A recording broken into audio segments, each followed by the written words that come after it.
Now, let's begin. Success is a very social game. On this channel, we've talked a few times about the origins of success.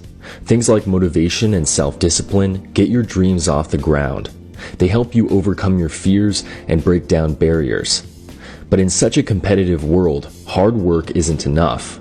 No matter how much you want something, success is never going to fall into your lap.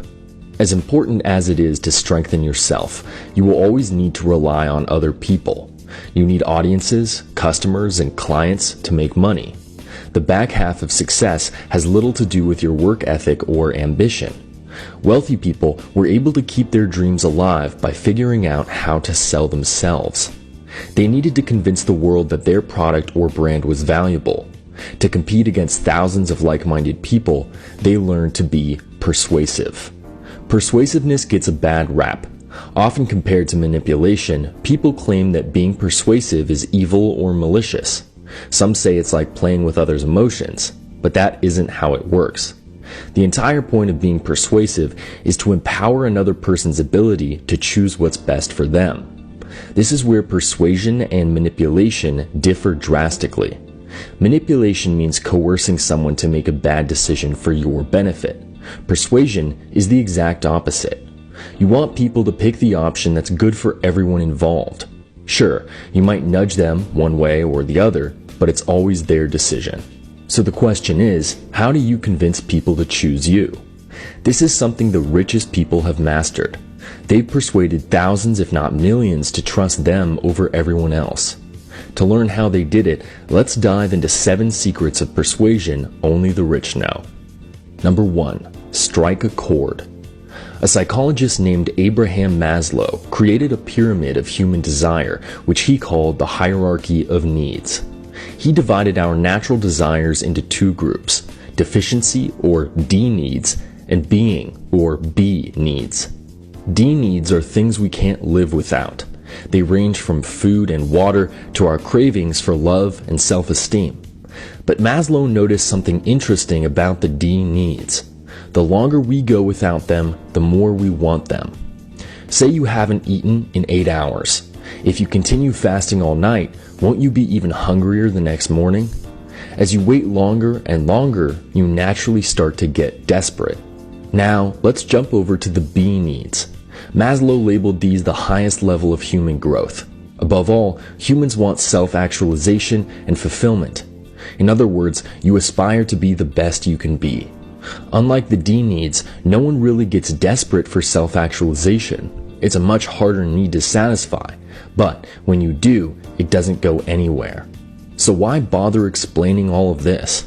To be persuasive, you should appeal to people's psychological desires. Your message should strike a chord. You want to identify what they need and propose your services as a solution.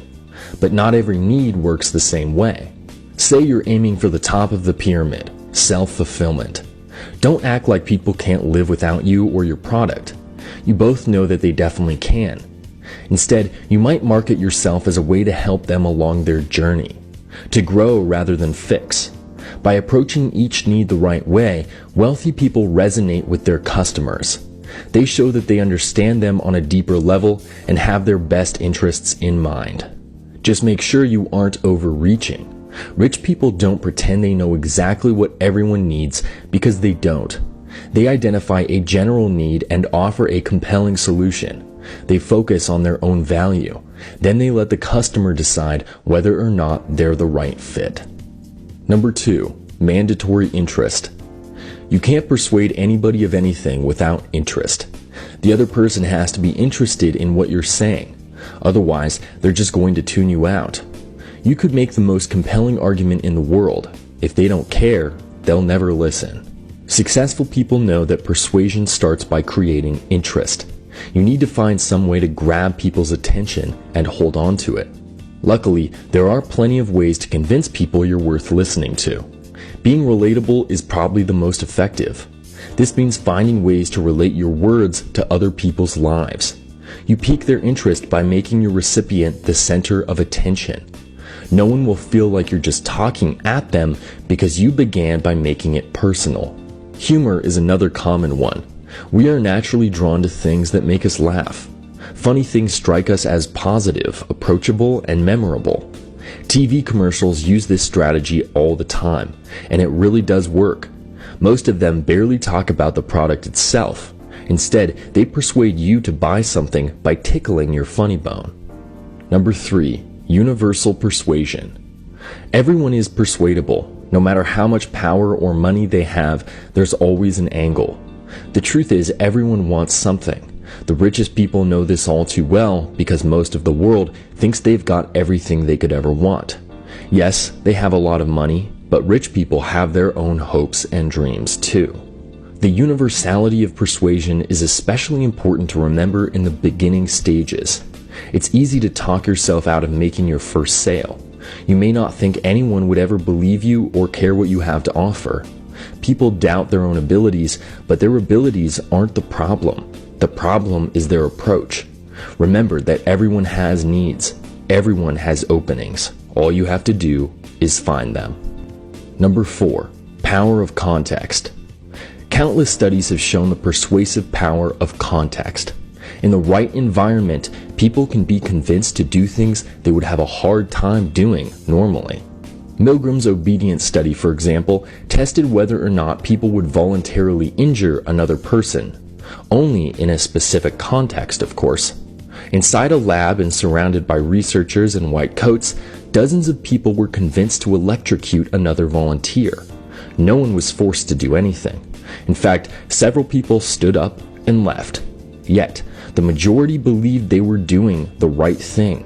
Why? Because the context convinced them that they were. In reality, this particular example is an ethical disaster. But at the very least, it shows that you have to set the right stage to be persuasive. Without even realizing it, your surroundings will always have an effect on your opinion. Take this much more benign example. You want to persuade a big investor to support your product, so you decide to talk shop over dinner. You're going to give the same sales pitch, so does it matter where you eat? Definitely. Your investor is way more likely to say yes while enjoying a steak at a fancy restaurant than a burrito at Chipotle. In this situation, your number one priority should be making the investor comfortable. Make them feel happy and spoiled. You want that yes to be as easy as possible. So, pick an environment that matches the reaction you're hoping for. Number 5, disconnect emotionally. When an interaction starts to get heated or emotional, successful people disconnect themselves. Emotions can be persuasive, but they can easily cloud your judgment, and once that starts, it's hard to stop. In professional poker, they call this being on tilt. A string of bad hands can make some players overly aggressive. Each loss adds more and more pressure. They get desperate to claw their way back. In the end, this just makes them reckless. But that's not the only reason to stay disconnected. In a strenuous situation, emotional people naturally look toward others who are in control. They're flustered and riled up, so they're more willing to give someone else the reins. By simply staying calm, successful people gain both leverage and leadership. Number 6, systematic exchange. Imagine you're standing in line at a coffee shop when you realize you forgot your wallet. You're about to walk away disappointed when your friend offers to cover the cost. A few days later, you're grabbing lunch when your friend forgets his wallet. What do? If you're like most people, you'd feel compelled to help him out. He helped you before, so now you can return the favor.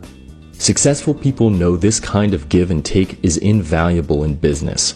When you do a favor for someone, you can often ask for an equal favor in return.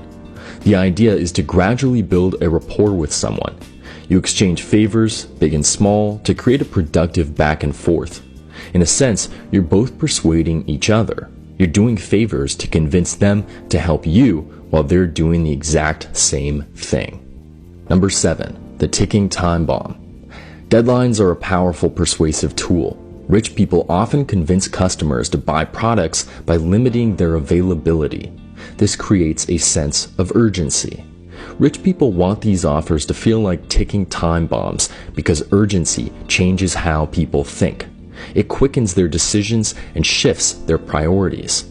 People suddenly start rushing to spend their money because they don't want to end up with nothing. They don't want to be the one person who missed out. Creating competition is an equally effective strategy. Instead of limiting the time, reduce the number of items that are available.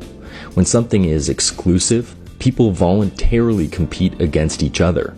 They'll wait in long lines and pay higher prices just to own something no one else has. Thank you for watching Top Think.